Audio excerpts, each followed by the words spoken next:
This is the Detroit Sports Podcast Network. And Doc, as you know, this fine edition of Tigers Talk with Chirco and Company is brought to you by DC Sports at Lakeside Mall in Sterling Heights. You can follow DC Sports on Twitter at DC Sports Detroit, and make sure to check out their terrific website at DetroitCitySports.com for all of their authentic sports memorabilia and the best sports memorabilia throughout Metro Detroit, throughout the state of Michigan, throughout the Midwest, and beyond.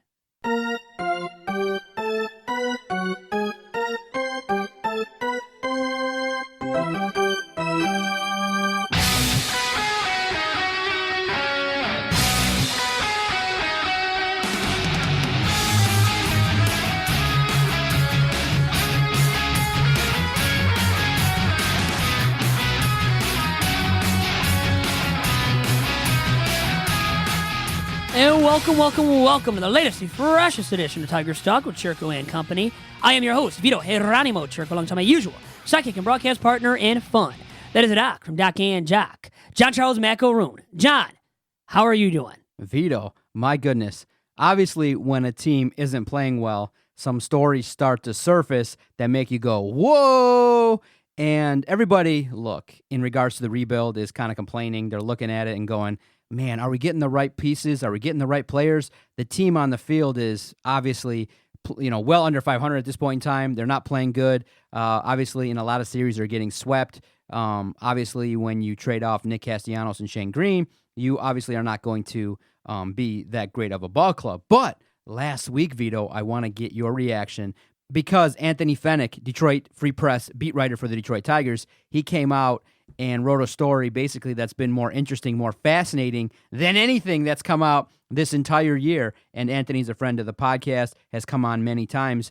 And in regards to what he said, basically, he wrote a scathing piece of Avila, which was fascinating because just a couple weeks ago, he was definitely glowing and positive in regards to the Tigers extending Avila and giving him a contract extension.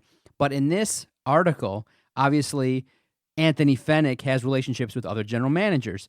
And what had happened was he contacted them and he discussed and researched some things and basically said, look, in the past, when there was this discussion in regards to trading Michael Fulmer when he was the AL Rookie of the Year, there was a chance maybe to pick up a Javier Baez from the Cubs. There was a chance to pick up an Alex Bregman from Houston, and the moves didn't get made. Now, whether or not you agree with that, that's a tough sell for fans who read that and go, dang, we could have had those guys. Now, you have to preface it by saying those guys weren't performing at the levels that they're at now, then. But that's not our job to predict that. That's Avila's job. Avila's job is to get it right. And obviously, that's one piece that sparked a lot of attention. But the other one, I think the one that caught my attention the most was Anthony Fenech basically lights a fire under Avila saying he doesn't understand the market, which means basically what Anthony's saying, his point directly is Avila does not know at what time to trade his pieces.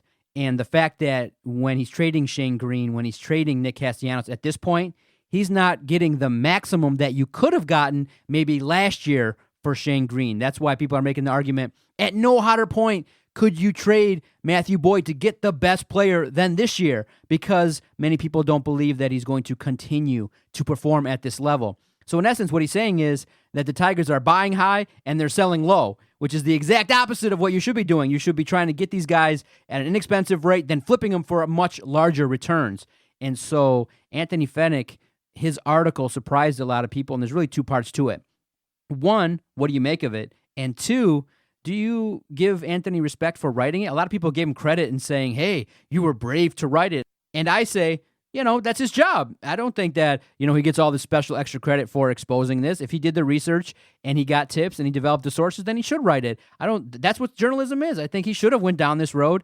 And the part, though, that we'll discuss further after your initial reaction is, obviously, he's getting some pushback from other writers who say, well, I'm going to talk to the Tigers and they're going to refute it. But we'll talk about that a little bit later on, because the Tigers obviously have an agenda in terms of saying, oh, no, we didn't pass on Baez. We didn't pass on Alex Bregman, because if you admit it, then you're going to have nobody's listening to this podcast supporting you. I will admit this to start off, though. 2 seasons ago, I know I was one of the people that did not want to see Michael Fulmer dealt. So I was totally on the bandwagon with Avila not to deal him. And I thought that was the right move. So I would be a hypocrite right now, big-time hypocrite, if I said to the masses out there, Doc, that, oh my God, Avila totally blew it. Hindsight 2020, sure, he did blow it when you had offers including Javier Baez from the Cubs and Alex Bregman from the Houston Astros. So, in hindsight, sure, Avila blew it. But back 2 seasons ago, not everybody would have been comfortable with that deal, either of those deals. Dealing for Javier Baez, who had not reached his peak level of performance yet. Dealing for Alex Bregman, who had not reached his peak level of performance yet. So making those kind of deals back in 2017 would not have gone very far with a lot of Tigers fans and pundits. So remember that to start off. Now, back to Anthony Fenech and him being courageous by writing this piece. I don't think it's courageous because he's just doing his darn job. It's the job he's paid to do, is to write this piece. And guess what? He's paid the same amount of money for this piece as he is for any other piece that he pens for the Detroit Free Press, as the Tigers beat writer for the Freep. But man, I gotta believe, Doc, this piece got a lot more hits than any other piece written by Anthony Fenech over the last year. No doubt about it. What do you make of it? Do you believe in the sources that Anthony Fenech talked to? Because here's the thing that people who are critiquing the article are saying. They're saying, look, these are squads that have dealt with the Tigers organization, and they're coming back and they're saying, hey, the Tigers are tough to deal with. So maybe some of the general managers, some upper management is not happy that the Tigers were not willing to budge or negotiate in a way that would allow the trade to take place. So they have an agenda to try and say, okay, you know what? I dealt with you guys. You guys are frustrating. I'm just going to come out and reveal it. Because since when do, organizations that are negotiating in good faith start to reveal these kind of things? Because when you start doing that, you're in essence embarrassing Avila. And so I think that's also a marker in of itself, is like, man, why is all this stuff getting out? Why are these teams so willing to throw Avila and the Tigers under the bus? And they're saying it because their opinion is the Tigers are asking for a ridiculous amount of talent in return for the Tigers' prospects and players that are on the roster. So I look at it and I say, look, there's some truth to it. I do believe it, because why would you come out and then come out and say these things if it weren't true? Now, there is also this caveat that maybe they were in discussions at the time, that there wasn't a formal trade offer made, that you can argue a little bit of semantics, but I do believe in Anthony Fenech's work. He's been a longtime beat writer. He does have good sources. And obviously, if you believe in how papers work in journalism, he's supposed to reveal to his editors, at least, who he's talking to in order to get it printed. Those that are refuting the article are not printing it. They're not saying previous articles wrong or inaccurate statements. Here's the truth. So at this point in time, the person who printed it was Anthony, and he's saying these things. So I think there's a little bit of spin and PR going on with the Tigers. But, man, could you imagine if the Detroit Tigers had Bregman or Javier Baez? But also, too, in regards to what other people are saying for the Tigers, and we'll talk about that, too, probably in the second half of the podcast, one of the big problems with the Tigers organization as a whole is the development of the players in the minors doesn't seem to be as good as it needs to be. Because I could argue that, hey, we could have gotten Bregman and Baez, but they would have went down to the minors. They would have turned into Candelario and Daz Cameron. What's going on? Why are the players that are in the minors not shining? Why are they kind of hitting a wall and then performing at a level that is quite disappointing? Nobody's excelling. Nobody's going above and beyond what we're looking at. Even Casey Mize, obviously, been battling minor injuries here and there. 2 of the last 3 outings, he's been rocked a little bit. Nobody really is shining. Nobody's like, wow. And obviously some of the guys that, have been traded for, the new guy, he comes in, has a great game. Everybody's, oh, look at him. And the second game, he makes a critical error that cost the Tigers the game. So you look at it and you realize there's a plethora of issues that are frustrating a lot of the Tigers fans. But Anthony did a good job in writing it. And I think that more should be talked about in regards to, hey, let's go back and keep looking at it. Who's talking about it? Who's what further can we discern from some information and things like that? Are they a tough team to deal with? Are they making unreasonable trade demands so that, these trades don't get through? It's really bad for Avila. It's a bad look for the organization. Well, you know what? A little bit off track here, but, recently the trade deadline just passed by, okay? And the Tigers didn't get the greatest returns, right? For Shane Greene or Nicholas Castellanos. Now, supposedly Avila and company were shooting for the moon with Matthew Boyd and expected a bit more for Shane Greene from the Atlanta Braves, and then settled for Joey Wentz, a starting arm that is now, I think, the Tigers' number 7 prospect in their farm system, according to MLB Pipeline, and then Travis Demerit, this corner outfielder, hits for power, really can't hit for average, hasn't really hit since being called up by the Tigers. He just made his Detroit debut on Monday night. So we saw him in a Tigers unit at Comerica Park for the first time Monday night. So you got to shoot for the moon, though, once in a while. Now, I guess Avila kind of was back then, too. So, and these could have just been discussions, though. This might have, like you said, never been formalized as a trade offer for Michael Fulmer, with Bregman being offered formally by the Houston Astros or Baez being formally offered by the Cubs. But if those guys were asked by the Tigers for Michael Fulmer, well, it kind of does make sense. Still, though, once again, at that time, those guys would not have looked like the prized players that they have become. But man, if they would have reached Motown now, hitting at the rates that they have up to this point in their Major League Baseball careers, it would be a stunning development for this Major League club currently in Motown, because there's no plethora of Major League hitters that can produce, not even a couple of Major League ready guys in the farm system or at the Major League level right now that are contributing night in, night out, that are producing for extra base power night in, night out. You know, Brandon Dixon has come out of nowhere and has been good of late. He was good right when he was called up, good of late once again. He's been one of the Tigers' lone bright spots, and he's come out of nowhere. Nico Goodrum has hit well of late. But now with Castellanos being dealt, and Cabrera, you know, he's hit a little bit recently, hit his 7th home run recently, but man, he's lost his power. There's not many power options or just good hitters in this Tigers everyday lineup right now. Having a Baez would be a saving grace. Having a Bregman would be a saving grace. But once again, hindsight being 2020, they should have made the deal, but back then, when these discussions were had, it wouldn't have looked as great as what it would look like right now for the Tigers organization. So do you agree with Anthony? Do you think they should have? I think he should have, and I think he should have written. Let me say that too. It was a damning piece of Avila and company. He's paid to write these critical pieces, though. If he's told by multiple, once again, it's multiple sources, guys, not just one source. And the Free Press, I know, I've worked there, will not run with that. They're way too credible and reputable of a news organization to run with a story based on one source reporting it to Anthony. So Anthony did his fact-checking. He's a credible beat reporter.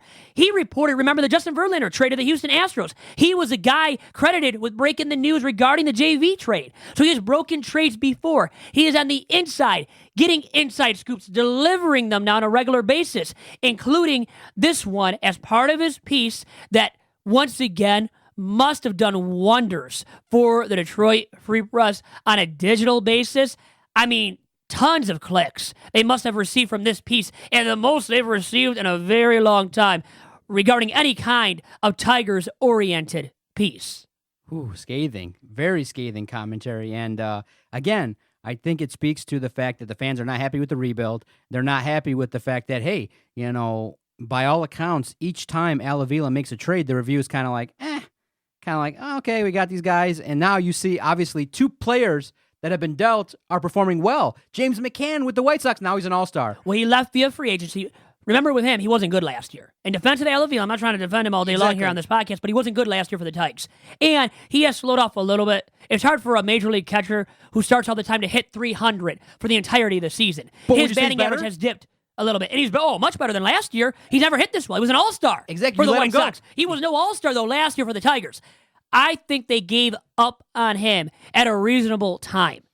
So I'm not going to blame the Tigers for a miscue there and letting him walk when they did, Doc. Because this will lead to our discussion further in that it's not only an issue with Avila and the talent he's bringing in. When you got the guys here, look, Justin Verlander, one of the first things that he said, one of the first things that you and I and Adam kind of looked at when he went to Houston was he said, whoa, the analytics department, the health department, what I was working through with the medicals, they helped me extend my career. Justin Verlander wasn't at this level. Granted, yes, there was injuries he was dealing with, but he wasn't at this level the last couple years before he left the Detroit Tigers. So many people now are starting to pinpoint, and they're starting to accurately, I think, pinpoint that, hey, some of the development of these guys isn't taking place. And systemically, we'll talk about it in the second half of the podcast, I really do think it's not only the talent, Vito, who's coaching these guys in the minors, what's going on at the big league club is greatly impacting what's going on with the Tigers. They can do better. And if Ron Gardenhire doesn't make it through this year, I think a complete overhaul. If you're going to rebuild it, do it right. I'm talking about blowing out everybody. AAA, AA, single A, start over and bring in people that understand analytics, that understand how to develop players. Meaning, can you name somebody that you say, okay, was a diamond in the rough that just was somebody that was maybe a 3-star athlete, somebody that wasn't that good, all of a sudden really outshined and just came in and dominated? JD Martinez. Okay, that's one. You can name them all. Well, you asked me for one. Yeah, only. You asked me for one. I delivered on one. Well, after that, it gets harder, especially among position players. JD Who Martinez. they really developed. Exactly. Who they really developed of their own draft picks. Exactly. Nick Castellanos was good. Wasn't great. And the fans wanted him out of this organization. He wanted out for a long time. So he was going to be dealt. By the way, we didn't. We didn't reflect upon those trades last week.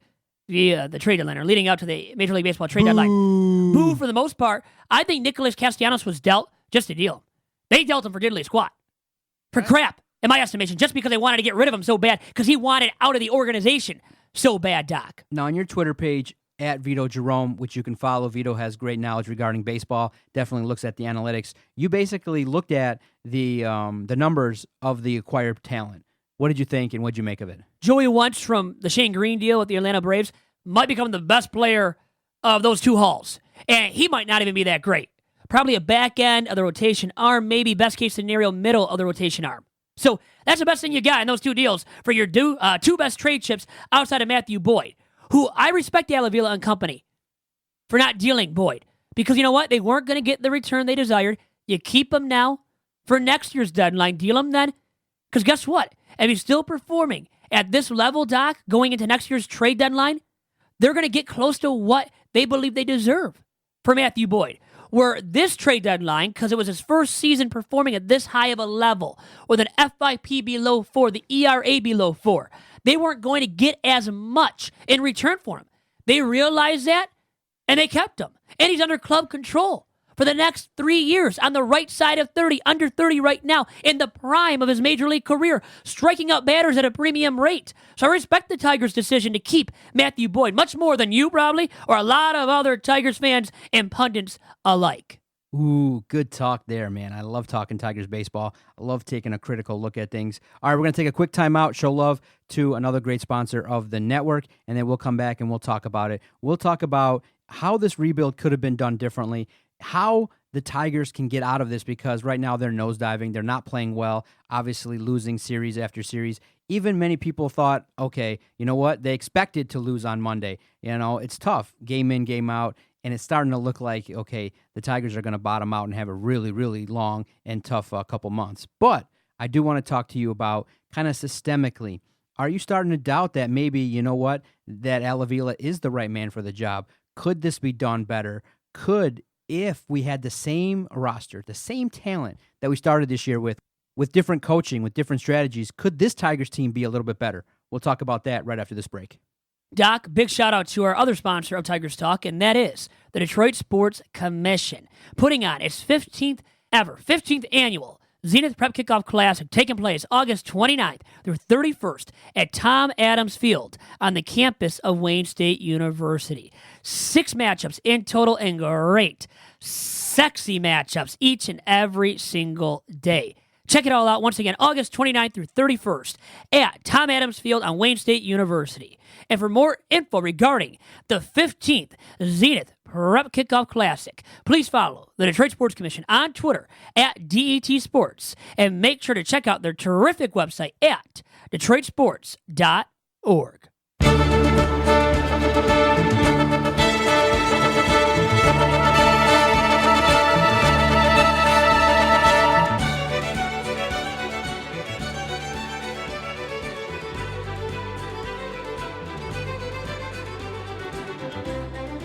And back here on Tigers Talk with Chirco and Company, I am your host, Vito Chirco, alongside the Doc from Doc and Jack, John Charles Macaroon. And John, you were saying before the break, systemic failures for the Tigers and their front office with building this roster that is part of a long-term rebuild. Many people obviously have started to complain about Lloyd McClendon. People will say, well, look, if the batters aren't hitting, you got to get rid of the hitting coach. You got to make changes. But across the board, when people are looking at what's going on within the Tigers organization, they're looking at, okay, when these guys are drafted and they start to go through Double-A and they start to, make their way from Double-A to Triple-A and they go from Triple-A to the majors, it doesn't seem like anybody's wowing. It doesn't seem like that continuous flow where you see multiple players go through the system, they come up and they contribute, right? You see a guy that the Tigers just traded for, and what's one of the knocks on him? He can't field, or that he struggles in the field. And what happens? His second game in the majors, he struggles in the field. And you're like, these are the guys that are going to be tasked with, being the future of the Tigers. Now, Vito, remember that the Tigers are trying to rebuild a team for what purpose? Not to just field a whole new team of younger guys that are cheap. The idea, and I think the part that's fueling everybody's anger, at least the part that's fueling my anger, is the Detroit Tigers are trying to rebuild talent to win the World Series, right? You're trying to bring in a collection of guys. And what we're realizing is, and everybody knows it, is that everybody that looks at the minor leagues and pays attention to it and is a day in, day out diehard that looks at all the stats, at the end of the day, everybody that pays attention to the minors realizes to some degree it's a crapshoot. You can't quantify, hey, when this guy gets up to the majors and the bright lights are on, what's he going to do? Because obviously a guy like Brandon Dixon has kind of shined this year, and he came in with a batting average under 200. We were like, oh man, this guy's going to struggle, and he's turned it around, and he's been a contributor. Now, is this a guy that you want on a championship level team? You know that. You know the answer to that question. So I'll say this, in terms of the flow of talent, in terms of what we're seeing, basically, and it's come to fruition. And I like how Avila's handled it because he's taken fire. And I like the manner in which he's come out and said, look, I've acquired a lot of pitchers, and I'm going to probably eventually, when the time comes in 3 or 4 years, if I'm still here, I'm going to take 1 or 2 of them and flip them for a contributing major league talented athlete. And I think he'll do that.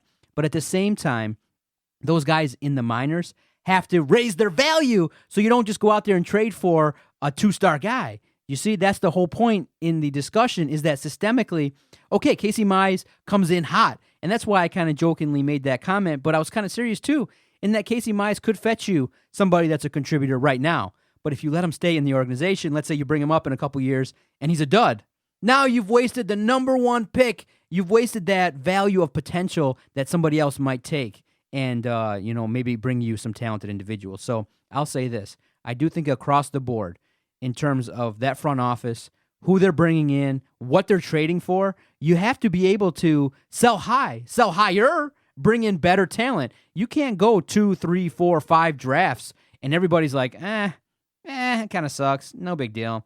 It's impossible to build a World Series caliber team this way. But it's a crapshoot with prospects all the time. And teams have built their clubs up the right way by building up their farm systems in the past. The Astros most recently, other teams have done so as well, John. So it happens. It's a part of constructing rosters in today's day and age in Major League Baseball. Now, at times the prospects, sure, don't pan out in the way in which you envision them panning out, such as Casey Mize. A guy like that might not become the frontline starting arm the Tigers envision him to become in the soon future. However, there's also the chance and a stronger likelihood than not that he turns out to be that frontline starting arm for the Tigers one day. So you have to take the chance at times, is all I'm trying to say. Let the prospects marinate down on the farm. And you got to take your chance on something at times and believe in something at times. And the Tigers largely are taking the philosophy that they're going to believe in their farm system. The guys down there believe in them to become quality major leaguers one day. And I like your logic. I like what you had said about eventually flipping one of these top pitching prospects for a hitter who is major league ready or is already at the major league level contributing. That's probably going to happen. Avila saying that, I love that transparency because that likely is going to happen if the Tigers are going to be a true competitor at the major league level one day. How would you grade Avila? I think it's hard to gauge how well he's drafted because these prospects haven't reached the major league level. So I would say a C, to be fair. does not deserve anything higher than that. And a lot of people would say he deserves a D or an F. I mean, a lot of people right now, right, would probably give him a failing grade. But isn't that too harsh, too? Because, as I said, it's a crapshoot with these prospects. So you can criticize them, sure, because some of them, it looks like, haven't panned out in the farm thus far because they're not hitting or they're not pitching as effectively as envisioned. Yet, these guys could still become what the Tigers envisioned them to become one day, which is consistent major league contributors. So to judge him completely right now or give him a letter grade and say, that's all Avila's worth, then he's no better than that, it's too hard to do that. It'd be unfair to do that. Yet, at the end of the day, still, you can't give him that high of a mark. And I think at the best case scenario, he deserves a C grade. Yeah, tough couple series, huh, Vito? In terms of what we see on the field, obviously the losses are going to rack up. Obviously, the hitting is going to take a toll. Nick Castellanos is no longer in that lineup. Miguel Cabrera, obviously working through some things, contribute a little bit on the road, no problem, but the series that they had on the road was terrible. And so, Vito, with the White Sox in town, it's kind of frustrating in that the White Sox were in the Tiger spot, and it seems like they've lapped the Tigers 5 times over. But they started sooner, the rebuild. They haven't lapped the Tigers. They started sooner, and they haven't won a division title since it's been a decade or something. Remember that as well. Well, the Tigers are playing competitive baseball and won 4 straight division crowns from 2011 through 2014. So the Tigers didn't have the jump start on their rebuild that the White Sox did, which the White Sox had that jump start because of the fact they've had a lot of losing baseball and a lot more of that recently and over the course of the last decade. So it's allowed them to draft Yoan Moncada, to get in a trade Eloy Jimenez, Michael Kopech, get a prospect like Lucas Giolito. These young arms and position players that are highly talented and that are starting to contribute at the major league level. Tim Anderson as well as shortstop. Well, once again here, Doc, most importantly to bring up regarding the White Sox when comparing them to the Tigers, they had the jump start on their competition, specifically on the Tigers, and that's why their rebuild looks like to you and others that maybe don't know as much that it's been expedited. Really hasn't been expedited. It's just they were allowed to get the jump start because they have been bad for so darn long. As we're recording this, the Tigers are playing a doubleheader versus the White Sox, and they're losing the first contest. Oh, wow, no way. How is that happening? Really? For the Tigers? Come on, John. It can't be happening. 4-2. And imagine when I watch the games, obviously Nick Ramirez does a job, and he's been okay.